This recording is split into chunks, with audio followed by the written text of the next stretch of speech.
Andrea Tessmann. Yes, Kirk Buchner. You know, before we get to October 1st, 1977, do you know we've got a fan letter? Uh-oh. Kind of, sort of. Should we get into that from our favorite third wheel? This would be Brad, our favorite, someone who really enjoys our show. I think he enjoys you more than myself. That's okay. And I apologize for calling you out, but if it's any consolation, Brad, I don't remember because I was completely obliterated. I actually don't remember. I looked back on that and I thought it was actually one of the Aussies I was talking to. So, yeah. But Brad felt he needed to defend himself. So I think we should sort of like look at what he had to say. And this is in reference to actually our #1 podcast so far, Down Under. That's actually done our most listens. Yeah, so it must be the whole Aussie contingent. So here's from Brad. After being called out multiple times in one, he put it out in like capital, one podcast. I guess I kind of have to respond. First questions for the Aussies. We'll relate this to them. It's part of your civic duty to warn tourists and potential tourists about the dangers of drop bears. What's a drop bear? It's we were talking about drop bears. They're I was drunk. I don't remember. They're just koalas. There's just they just like taking the piss and telling people that there's these bears that hang out in trees and drop down onto people and things. They were trying to like give me a good run for it though, telling me that you just can't pitch a tent underneath the trees that have the drop bears. Yeah, well, pitching a tent means something else in my language, but anyway. So let's see. I asked because I'd like to visit one day, and I've already started my drop bear preparation kit. Is there anything other than heavy netting, drop bear bait, including eucalyptus oil, of course, and camouflage socks that I might need? Thank you for your service in protecting unwary travelers. Also, he's got more. Is the reason Aussies travel so much because you like visiting places that are almost exclusively populated by killer animals and the descendants of criminals? I should probably defend myself against the stalker accusations. Did I call him a stalker? I think the Aussies called him a stalker. Okay. Sounds like something that I might have done. But they're just fun. Besides, I don't want Andrea searching for her home for cameras. She might find them. When she told me you guys were doing a music-based show, though, I had to check it out. I was a DJ for a decade in pubs, clubs, on cruise ships, mobile gigs, and a strip club. All right, Brad. Okay. Yes. Yeah. Yes, he was a strip club DJ. How many times did he play "Turn the Page"? I'm sure he'll respond and let you know. "Strut" by Bob Seger. That just seems like a stripper song, doesn't it? Yeah. Or who sings "I'm in love with a stripper"? I think there's a rapper who does that.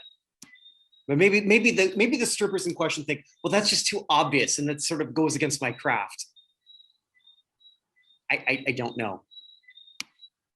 So I love music and enjoy the deep dives you guys do on your tunes of choice. I always seem to walk away having learned something new about the featured artist and her song, and your banter certainly doesn't hurt.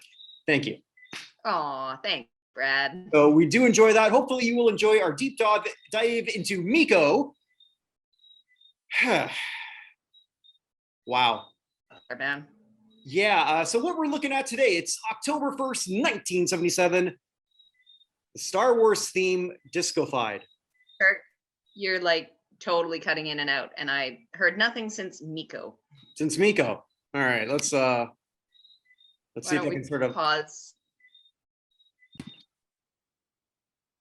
Yeah, sorry about that delay, everyone. And I ain't editing shit out because it's a pain in my ass.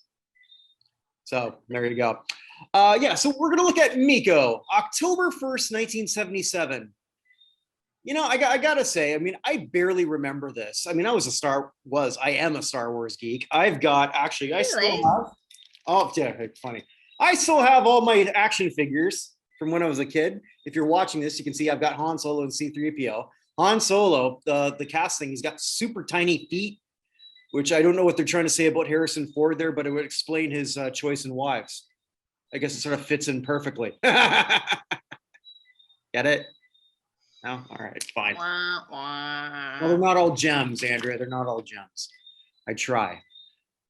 But I barely remember this disco thing. Most people don't. This is the real definition of a fad song, if there ever was one. You're tapping it on the biggest movie at the time. This was actually still current. Star Wars came out in May, putting it in perspective. So this guy churned this out pretty goddamn fast. He apparently was a sci-fi geek, went and saw the movie, fell in love with it, saw it again like 7 more times, and then decided, hey, I should make this into disco. And then he went shopping around to record labels before he found someone willing to actually cash in on both the Star Wars and the disco fad with him. Well, I guess we should look at him a bit first, because he's not a novice at this point to the music industry. No. So I got to admit, so like when I said we were going to look at this one, and I never looked at this song really before, I just assumed that this was some Eurotrash guy. And I'm partly right. I mean, his full name is Domenico Monardo from Pennsylvania. I was expecting like Falco levels of Eurotrash. Right. And he very well might be Eurotrash, but he comes from it naturally from upstate Pennsylvania, hanging out with the Amish, I guess. I don't know. Well, classically and jazz trained trombonist of all things. And then also working on the back end of, like, when he wasn't like Meco, not that he's really a front man in any of this, because it's all just never actually headlined anything. Can't find his picture anywhere. No, but working as a producer, and he had some good like some success. Yeah, his biggest success prior to this, I think, would be with Tommy James and the Shondells. He worked on Crystal Blue Persuasion, and he had actually a pretty big hit after this. I guess we'll touch on after. But so it's not like for him to sort of shop around for this record deal. It's not like this. He's some random guy saying, "Hey, I got this idea." You know, he had contacts. Oh yeah. And yeah, the one who we pitched it to was Casablanca, and at that point, I think Casablanca, from what I've been reading, they'll do anything.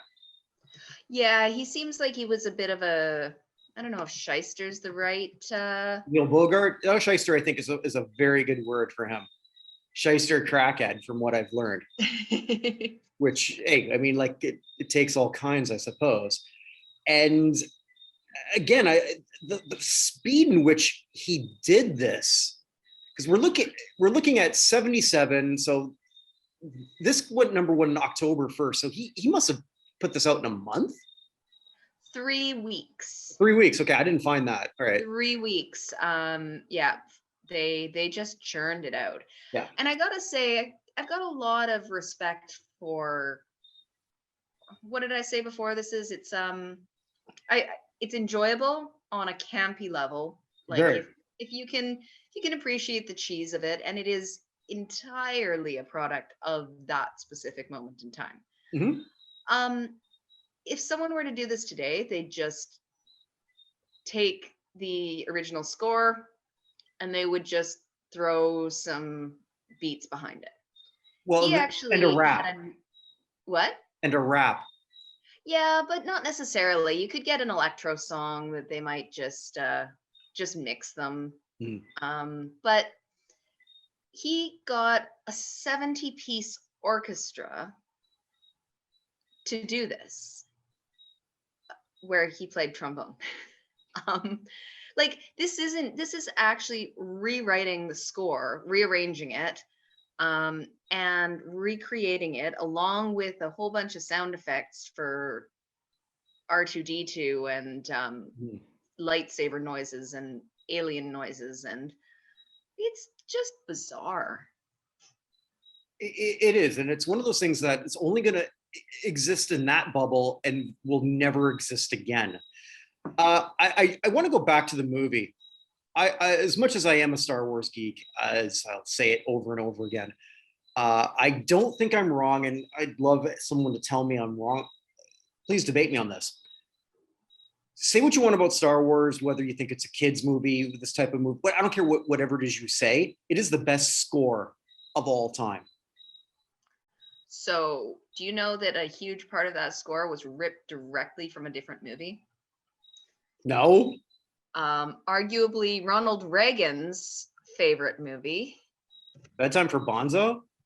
No, The King's something. I gotta look this up, because if you were to play it, it sounds exactly King's Row. I think it's King's Row. John Williams took this off? You got to listen to it. Okay. Because it's the theme, anyways, is strongly borrowed from. Not borrowed, not necessarily influenced. Huh? We're going like right lifting. Right lifting. Oh damn. Okay, I have to look that up. Yeah, and well, anyone listening, honestly, I would have thought it was just like a variation on the same song. Oh damn. It's so recognizable. And it's a 1950s movie, I think. No, 42. So yeah, look it up, listen to the theme, and if I can find it, I'll send it to you later. But anyways, it's called The King's Road? The King's Row. King's Row. Okay. Interesting. Well, I still think this is the best of all time, whether he lifted it or not. It even hits you like, because I have to imagine if you're Meco sort of like sitting in that movie theater, like the first time you see Star Wars, if you're seeing it in a movie theater a long time ago in a galaxy far away, then boom, it just hits you. Mm-hmm. George Lucas, who I think is half genius, half idiot. So I guess he's a jidiot.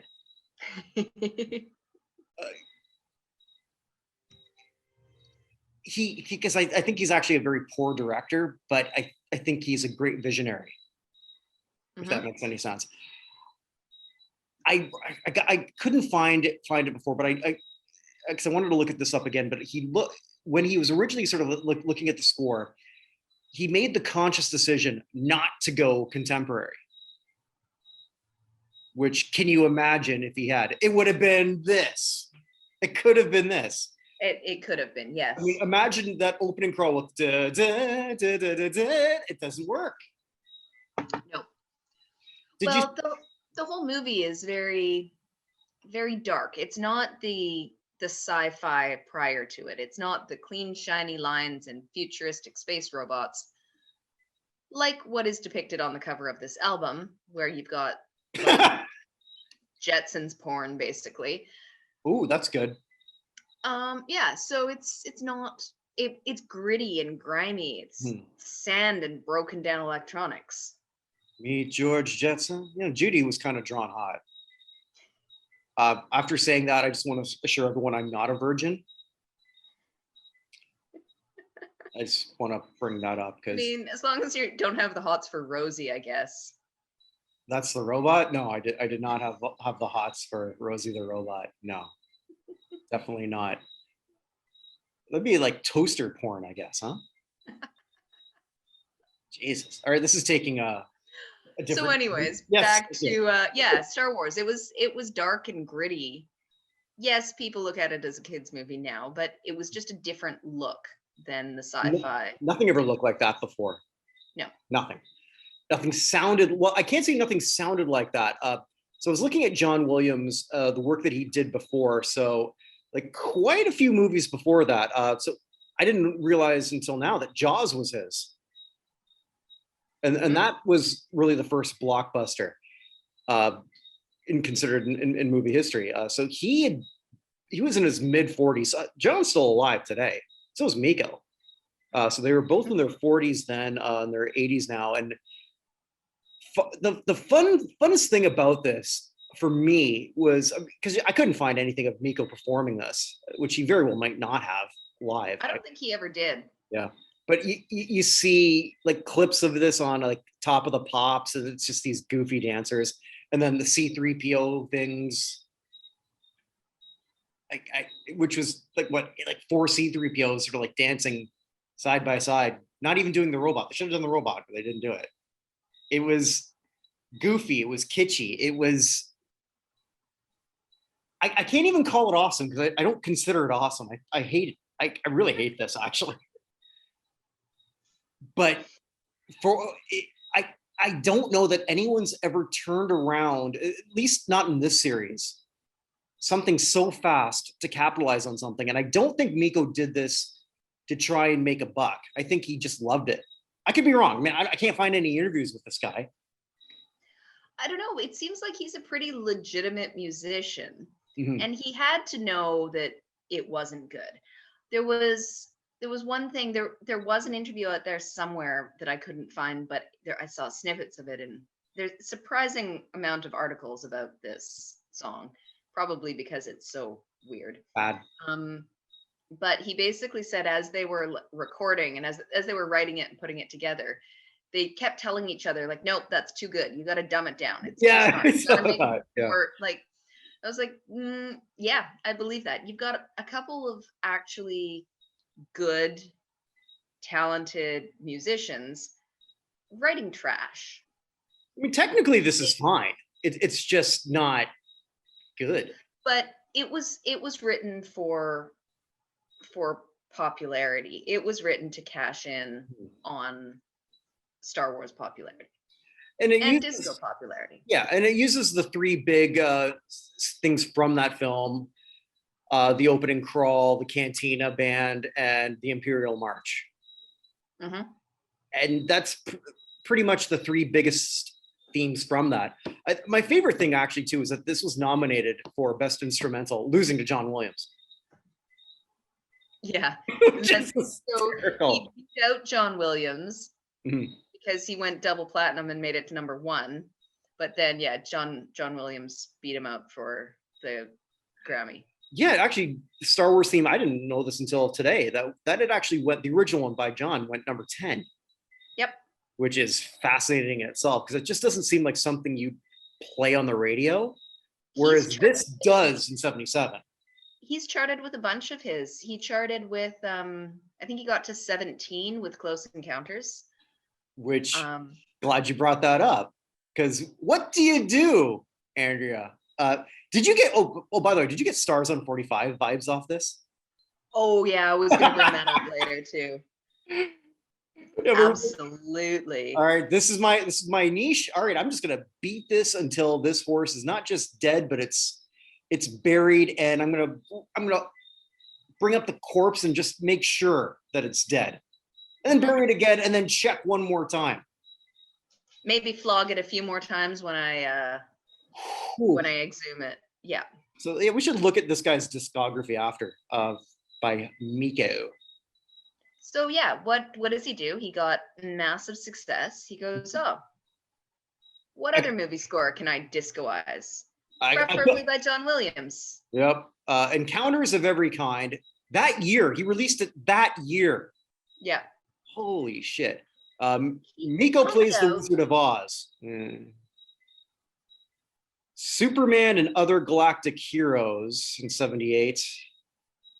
Moondance, I think that's his original. Meco plays music from The Empire Strikes Back, which is pretty much the same music. Christmas in the Stars, Star Wars Christmas album. Did you read much about that one? Because I know you did in your other podcast, the Christmas episode. It's a holiday special. The holiday special, correct. Yeah. Christmas in the Stars. So he approached Lucas and somehow got him to agree to this. And he's a jidiot. It's even got the actor that voices C3PO to sing on it. What else was he gonna do? Right. And it's just absolute trash. Except for one very interesting coincidence of a first commercial recording of someone. Oh shit, I learned this. Was that John Bon Jovi? It was. Yeah. So John Bon Jovi, at the time, John Bon Jovi, I think it was. Yeah, it broke my heart to learn that he was basically just to his name. cleaning up at the record studio that his cousin worked at, and they needed a young male singer. So it was his debut professional recording gig, and he got paid like under $200 for it. Do you know Bon Jovi was the cause of my first fight with my wife? Oh, why? Well, because we're driving somewhere and Runaway was playing on the radio. And so I just pulled over and I did this. And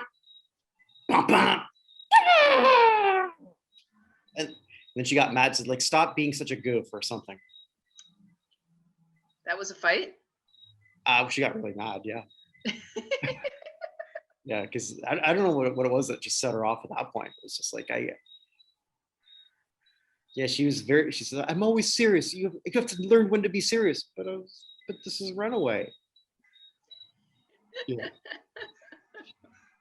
That would have been 3 years later. Shit. Because I came out in 83.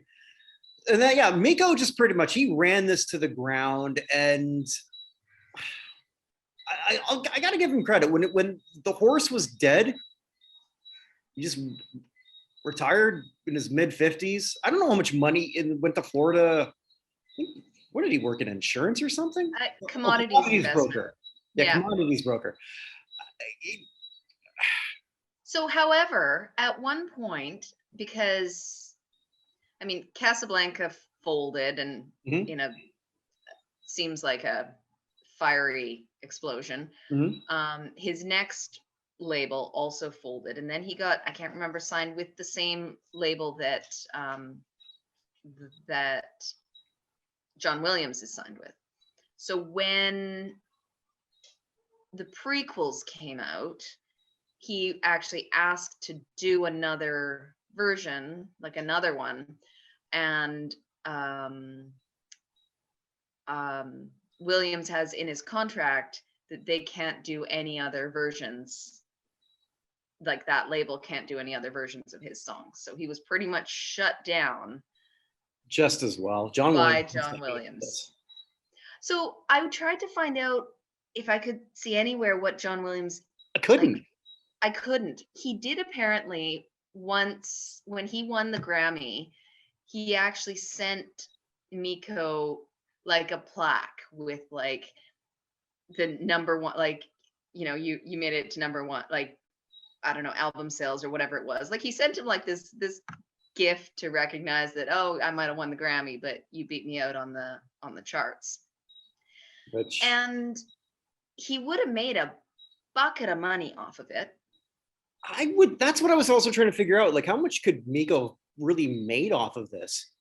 Well, I don't know, because you would think that a significant amount of it would have had to go to John Williams and to George Lucas, potentially. So who knows what he actually made, but I think they tolerated him for as long as they did, because they I love that, tolerated. They were making money off of him. Yeah. He did appear in something in 1980 worth mentioning. So he had the trombone solo in Diana Ross's, a song that we might talk about one day, or maybe not, because it's not really fitting the vein of How the Hell. But in Diana Ross's, I think it was her last number one, maybe not, but it was one of my favorite songs, I'm Coming Out. And truly one of the great Pride songs. Oh, okay. Yeah, I had to think about what that means. It's a queer anthem for sure. I guess so. I never really thought about that. But anyways, I think a lot of her music is. But yeah, you gotta give props to a guy that can rock a trombone solo in 1980s and actually get airplay. Like, yeah. So again, he's a legitimate musician. No, absolutely. He may not make the best music, but as much as I dislike this, it's better than some of the other songs we've talked about. Not by much. Well, it's better than Stars on 45. Yes, and it definitely had some Stars on 45. It's the same pattern.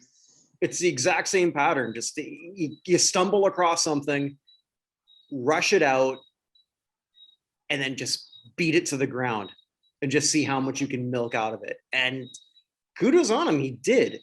He really did. He tapped into something that could not have worked any other time in any other place. And I think that's the other problem too, when you got a hit like this, because it's so disco and so kitschy, once disco died in 1980, what do you do with this? I gotta play it. You're not gonna hear it. To the graveyard with that horse you flogged to death. Yeah, exactly. I mean, you couldn't, it was completely done. Whereas, again, I always like, that's one of my biggest what ifs when I always watch Star Wars. Like, what if Lucas went the other way? Because I saw a documentary, we talked about that, about the decision he made to go classical. Like, and I'll maintain that is the best decision he ever did. Not telling Carrie Fisher to not change accents throughout the film was the worst one he did. But yeah. Yeah, maybe getting her an accent coach would have been the right decision. Or just, okay, you're American, just run with that. Because she starts off, oh, Darth Vader, I should have recognized your house. That's a terrible impression, but I'm not an impressionist. Unless it's Michael Caine, then I nail it perfectly. Do we have any parting words for Meco? No, I think we got beat all this dead horse. I gotta say, I was quite impressed with how catchy and enjoyable it was to listen to that once or twice. And that's it. You did better than me. I had to listen to it in two bits. I started halfway and then I had to go back to it, and then I tried to listen to some of the other stuff he did. And it was just I listened to the 3.5 minute release. I listened to the 7-minute extended release that has a whole lot more sound effects and whatnot. There's like a R2D2 solo in there. It's crazy. That's what the world needed. And then I also listened to the full 15-minute 12-inch. So there was that. Also, do you know that if you listen to any Star Wars music on Spotify, the progress bar is a lightsaber? No. Well, I don't have Spotify down here, so. Anyone listening, if you are listening, if you have Spotify, put on the original the original Star Wars theme or any other Star Wars music, and it's a lightsaber. It's pretty great. That is pretty cool. That definitely. All right, so we beat this turkey to the ground. What turkey you got for us next week, Andrea? I decided to go with something objectively great. Objectively great. Yes. Okay. I'm intrigued.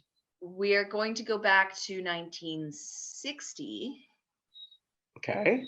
And look at Ray Charles. Well, okay, if it's Ray Charles, how is it objective? It's got to be great. Exactly. That's what I'm saying. Nobody can say Ray Charles isn't great. Is it Hit the Road? Hit the Road Jack? I was going to do Georgia on My Mind, but Hit the Road Jack is also a good option. So I'll let you pick which one you want. Oh. I'm going to go with Hit the Road Jack because I don't want to talk about designing women. Forgot about that one. Yeah. Delta Burke. Oh, God, Delta Burke. Jesus, that show is so stupid. I don't know anyone watched that damn show. All right, so Hit the Road Jack, Ray Charles, 1961. Okay. All right, that's going to be fun. So this isn't really a how the hell. This is, let's look at how the hell this went number one. All right. There's lots of controversy around segregation and whatnot. So. Well, no, this is like taking a turn for the, yeah, another conversation on race relations. Well, I'm just going to find the fun in this. It's a good song. It is. All right. Well, with that, everyone stay safe. Have fun. I just knocked over my pop. Well, not on my computer, but that's okay. It wasn't my beer, so that's okay. All right. Good night. Good Good night, everybody.